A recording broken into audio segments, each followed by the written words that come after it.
இந்த அடுப்பை பற்றின ஃபுல் டீடைல்ஸ் வந்து ஆல்ரெடி நம்ம சேனலில் லாங் வீடியோ ஷார்ட்ஸ் அந்த மாதிரி நிறைய போட்டிருக்கேன். இருந்தாலுமே ஒரு சிலர் வந்து அதை பார்க்காம புதுசாக பார்க்குறவங்க வந்து எங்களுக்கு இந்த அடுப்பை பற்றின ஃபுல் டீடைல்ஸ் சொல்லுங்க அப்படின்ற மாதிரி கேட்டிருந்தீங்க. உங்களுக்காக தான் இந்த வீடியோ. வாங்க இந்த அடுப்பை பற்றின ஃபுல் டீடைல்ஸ் பார்த்துட்டு வரலாம்.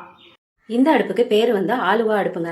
இந்த அடுப்பு வந்து பார்த்தீங்கன்னா நம்ம நார்மலாக கிச்சன் ஸ்லாப் வந்து இந்த ஹைட்டில் போடுவோம். அதை விட ஒரு அடி கீழே இறக்கியே வந்து இந்த அடுப்புக்கான சென்ட்ரிங் போட்டுருவாங்க. சென்ட்ரிங்ல இருந்தே இந்த அடுப்பு வந்து நம்ம ஊரில் இந்த மண் அடுப்புலாம் எப்படி கிடைக்கும், அதை வாங்கி உள்ளே பதிச்சுட்டு சுற்றி சிமெண்ட் வச்சு கட்டுவோம் தெரியுங்களா, அந்த மாதிரி இவங்க கீழே போடுற சென்ட்ரிங்ல அதுக்கு மேலேயே நல்லா இந்த அடுப்பை வந்து பதிச்சுட்டு அதை சுற்றி நல்ல கான்கிரீட் போட்டே கட்ட ஆரம்பிச்சிருவாங்க. மேலே இருக்கிற இந்த ஸ்டீல் பிளேட்டு அதோட மூடியெல்லாம் பார்த்தீங்கன்னா இந்த நல்ல கெட்டியான தகரம், அதை வந்து இதோட சைஸுக்கு ஏற்ற மாதிரி கட் பண்ணி நல்லா ஆணியெல்லாம் போட்டு டைட்டாக அடிச்சு வச்சிருவாங்க. இதில் வந்து மொத்தம் 3 பர்னர் இருக்கும் தெரியுதுங்களா. இந்த சைடு இருக்கிறது வந்து நல்லாவே பெரிய சைஸ் பர்னர், இந்த சைடு இருக்கிறது வந்து மீடியம் சைஸ், நடுவில் இருக்கிறது வந்து ரொம்ப குட்டி பர்னர். இப்போ இதோட செட்டப் வந்து எப்படி இருக்குன்னு சொல்லிட்டு பார்க்கலாம். இதில் 2 சைடு வந்து விறகு வச்சு தீயரிக்கிற மாதிரி வரும். ஒன்று வந்து இந்த பெரிய அடுப்பு சைடும், இன்னொன்று வந்து இந்த சின்ன அடுப்பு சைடு. இது வந்து டைல்ஸ் உடஞ்சி போச்சு. இப்போல்லாம் இந்த டைல்ஸுக்கு பதிலாக இதுவுமே வந்து இந்த மாதிரி ஸ்டீல் பிளேட்லேயே வந்து போட ஆரம்பிச்சிடறாங்க. அதுக்கப்புறம் இது வந்து பார்த்தீங்கன்னா மீடியம் சைஸ் பர்னர், இதில் வந்து நம்ம தீ வச்சு எரிக்கிற மாதிரி வரும்.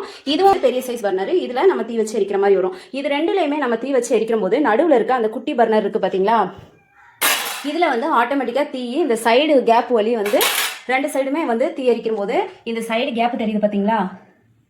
இந்த சைடு சின்ன பர்னர்லேயும் அந்த கேப் இருக்கும், இந்த பெரிய பர்னர்லேயுமே அந்த கேப் இருக்கும். இந்த 2 கேப் வழியாகவே வந்து இந்த சின்ன அடுப்புக்கு வந்து நல்லாவே தீ போகும். இதில் நீங்கள் ஏதாவது ஒரு சைடை அடைச்சி வச்சுக்கணும்னு நினச்சிங்கனாலும் இந்த ஸ்டீல் பிளேட் வச்சு இந்த ஓப்பனில் வந்து இந்த மாதிரி கொடுத்து அடைச்சி வச்சுக்கலாம்.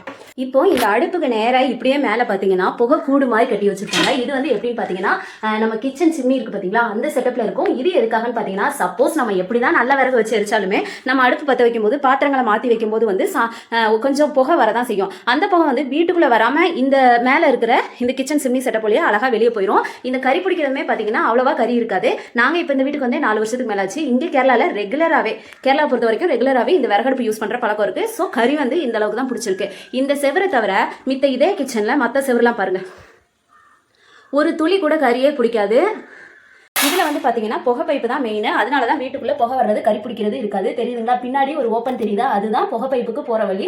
இப்போ வாங்க பின்னாடி போய் பார்க்கலாம். இதுதான் அடுப்போட பின்பக்கம், வீட்டோட வெளி சைடு. இதில் வந்து இந்த புகை பைப்பு வைக்கிறதுனால வீட்டுக்குள்ளே கறி பிடிக்காது, தீயுமே நல்லா எரியும், புகையெல்லாம் வெளியே இழுத்து வச்சுருவாங்க. இதில் வந்து இந்த ஓப்பன் வைக்கிறது தான் ரொம்ப மெயினான விஷயம். இதுக்குள்ளே வந்து அடுப்புக்குள்ளேருந்து வர சாம்பலாக இருந்தாலும் சரி, இல்லை மேலே புகை பைப்பில் விழுகிற இலை ஏதாவது வந்து சாம்பல் வந்து அடைச்சிக்கிறாமல் இருக்கிறதுக்கு ஒரு வாரத்துக்கு ஒரு தடவை இந்த ஓப்பனை வந்து திறந்து உள்ள சாம்பல் ஏதாவது இருந்தால் க்ளீன் பண்ணி விட்டுட்டோம்னா பைப்பில் புகை போகிறதுல வந்து எந்த பிரச்சனையுமே இருக்காது, சூடு வந்து சூப்பராகவே வரும். இந்த வீடியோ உங்களுக்கு யூஸ்ஃபுல்லாக இருந்துச்சுன்னா மறக்காம நம்ம சேனலை ஃபாலோ பண்ணிக்கோங்க. இன்னும் அடுத்த வீடியோவில் பார்க்கலாம். பாய்.